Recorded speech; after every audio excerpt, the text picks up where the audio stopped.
እስራኤል ኢራንን ወደ ድንጋይ ዘመን ለመመለስ የአሜሪካን ፈቃድ ብቻ እንደምትጠብቅ አስታውቃለች። እስራኤል awaiting United States of American green light to return into stone age መብላቷን አላወቀች እጇን ታጠበች ይሏል ቀደምቶቿ ላይ የሚሉሽን በልሰማሽ ገበያ ባወጣሽ። አሜሪካ ደግሞ ሌላና ግዙፍ የጦር መርከቧን በፋርስ የውሃ አካላት ላይ ማስፈሯ ተነግሯል። ዓለም በነዳጅ ዘይት ዋጋ ሌላ መርዶ ተነግሯታል። ያውም በበርሜል $106 በላይ ወጥቷል። ይህንኑ ርዕሰ ጉዳይ በዓለም አቀፉ ትንታኔ ዘገባችን መርጠን ተመልክተነዋል።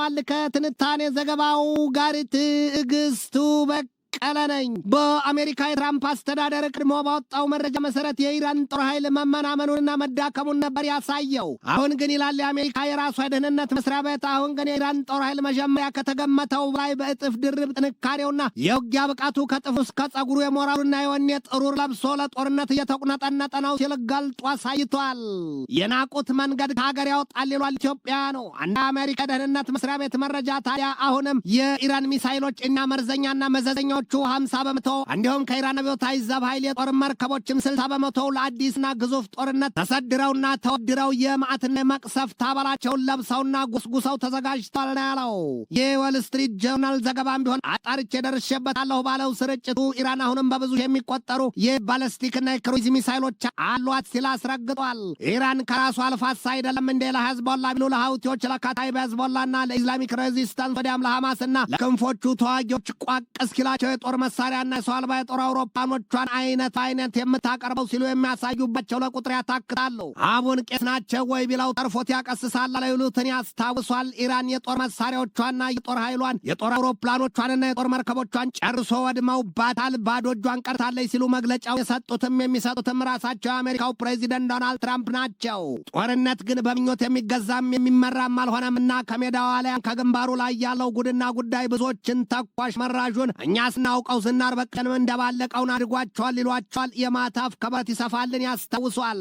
እኒያ የአሜሪካ ደህንነት ተቋማት በጡት መረጃቸው የኢራን አየር ኃይል በከፍተኛ ደረጃ ተዳክሟል እንጂ መጨርሶ ወደመ ቀድሞ ነገርስ አንሰራርቶና ገግሞ ይኸው እንደ ኮብራ እባብ ለመናደፍ አሰፍስፎ የለም ወይ ሲሉ ነው የገለጡት። ኧረ እንደውም አሁን 2/3 የኢራን አየር ኃይል ዛሬም በከፍተኛ ደረጃ ለከባድ ውጊያ ሚሳይልና ፈንጂ ያሳበጠውን ከርሱን ተሸክሞ ለጦርነት አፉን አሞጥሙጦ በተጠንቀቅ ቆሟል ነው ያለው የዩኤንኤን ዝርዝር ዘገባ። የኢራን አብዮታዊ ዘብ ኃይል በምህጻረ ቃሉም IRGC ይላል ነው አሜሪካን ፉት ዊል ቢ ሴት ኢን ኢራን ዋይል IRG ላይቭስ። ኢራን የሰንደቅ ዓላማዋን ያህል ከፍ አድርጋ የምታየውና የምታሳየው ወይም እንደ መርዝ ቅምሻ የምታስፈራራበትና የምትመካበት የአብዮታዊ ዘብ ኃይሉ በሕይወት እስካለ ድረስ አንድም የአሜሪካ ወታደር እግር የኢራንን ምድር አይረግጣትም ነው ያለው የኢራን ዋይር ዘገባ። በኢራን አብዮታዊ ዘብ ኃይል ዋና ማዘዣ ካታም አልአንቢያ ምክትል መርማሪና አዛዡ መሐመድ ጃፋር አሳዲ በሰጡት ማብራሪያ as long as one passenger is alive in this country, do not doubt that an American foot will not be set in this country. ፓስዳር በፋርስ ቋንቋ የኢራን አብዮታዊ ዘብ ኃይል አባል ማለት ነው። ሰውየው ከተሸበሸበውና ሌላ ቅርጽ ከያዘው የግንባራቸው ቆዳ የገነፈለው የወኔ ማዕባቸው እንደ ባህር ዛፍ እየወዘወዛቸውም ይህንን አስከተሉ። የአብዮታዊ ዘብ ኃይላችን ወይም IRGC ከመጨረሻው ግቡ ደረሰ፣ ሌላው ይመጣል፣ ሌላውን ዓለም ያየዋል ነው ያሉት። ክሎዝ ዘ ሻህናማህ አንድ አሉና ራይት ዘ ፓስዳራናማህ በአማርኛው ሲመለስም ይህንን ያሰማል ቃሉ። ቡክ ኦፍ ባሲጅናሜህ ባጭሩ የአብዮታዊ ዘብ ኃይሉንና የባሲጅን ታሪክ መጽሐፍ ይጽፋል ማለት ነው። ብዙዎች ጥበብን ለፋርስና ለግሪካውያን ሲሉ ያሳያሉ። የኢራን አብዮታዊ ዘብ ኃይል በብዙዎች እንደሚታሰበውና እንደሚገመተው ሳይሆን ለጠላቶቹ ከቀደመው ጊዜ ሁሉ በላይ ስህተታቸውን ለማረምና ውድቀታቸውንም ውርደታቸውንም ለመላው ዓለም ለማሳየት ተንጠራርቶ ቆሟል ሲል የሰባ ዘገባ በስፋት ይተነትናል። የአሜሪካው ፕሬዚደንት ዶናልድ ትራምፕ በትናንትናው አመሻሹ መግለጫቸው ለሀገራቸው የባህር ኃይል በፋርስ ባህር የሆርሙዝ ወሽመጥ የኢራንን ጦር ጀልባዎች ያለ ምህረት እያደነና እያለመ ይቀነድባቸው ዘንድ ትእዛዝ ሰጥተዋል።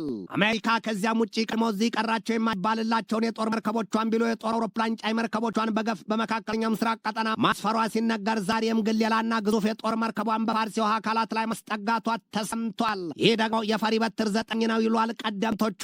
አሜሪካ ዛሬ አዲስ ያስጠጋቻት የጦር አውሮፕላን ጫይ መርከቧ ዩኤስኤስ ጄራልድ ሃርባርት ዎከር ቡሽ ወይም ደግሞ ዩኤስኤስ ጆርጅ ደብሊው ቡሽ የምትባለዋን ነው። መርከቢቱ ነጫጭ ግቦችን ያላንቀባ በሰፊው ጀርባ አዝላ በህንድ ውቅያኖስ ላይ የተቆጣና ያኮረፈ ግስላ መስላ አድፍጣለች ነው የተባለው። በዚያ ሁሉ ሂደት የኢራን ፈጣን አጥቂ የጦር ጀልባዎች በሆርሙዝ የውሃ ወሽመጥ ለመርከቦች መርዘኛ ባን ሆነውባቸዋል ነው የሚባለው። የኢራን ፈጣን አጥቂ ጀልባዎች ሂት አንድ ራን በሚል ስሌት ተቃኝተው እንደ ግሪሳ ወፍ እየተርመሰመሱ ለመርከቦቹ የከፋ ጠንቅ መጋረጣቸውን የተገለጠው። በዚያ ሁሉ ሂደት ነገር የተቀላቀለባቸው የሚመስሉት የአሜሪካው ፕሬዚደንት ዶናልድ ትራምፕ በኢራን ላይ የኒውክሌር ጦር መሳሪያቸውን እንደማይጠቀሙ አስታውቀዋል። ካረጁ አይበጁ ይሏል አበው። በጦርነት ህግ በማን የተጻፈና ትራምፕስ የሚያከብሩት የማይተገብሩት ሳያሸበላ ዝንጀሮ ሲስል ያመሻል ይሏል። የእስራኤሉ ጠቅላይ ሚኒስትር ቤንያሚን ኔታንያሁ በበኩላቸው ኢራንን ወደ ድንጋይ ዘመን ሊመልሷት የሚጠቡትና የቀራቸው ነገር የአሜሪካውን ፕሬዚደንት ዶናልድ ትራምፕ ይሁንታና ፈቃድ ብቻ መሆኑን አስታውቋል ሲል የኮሪያ ታይምስ ዘገባ ያስረዳል። በዚያ ሁሉ ምስቅልቅልና ውላልባ ቋጠሮ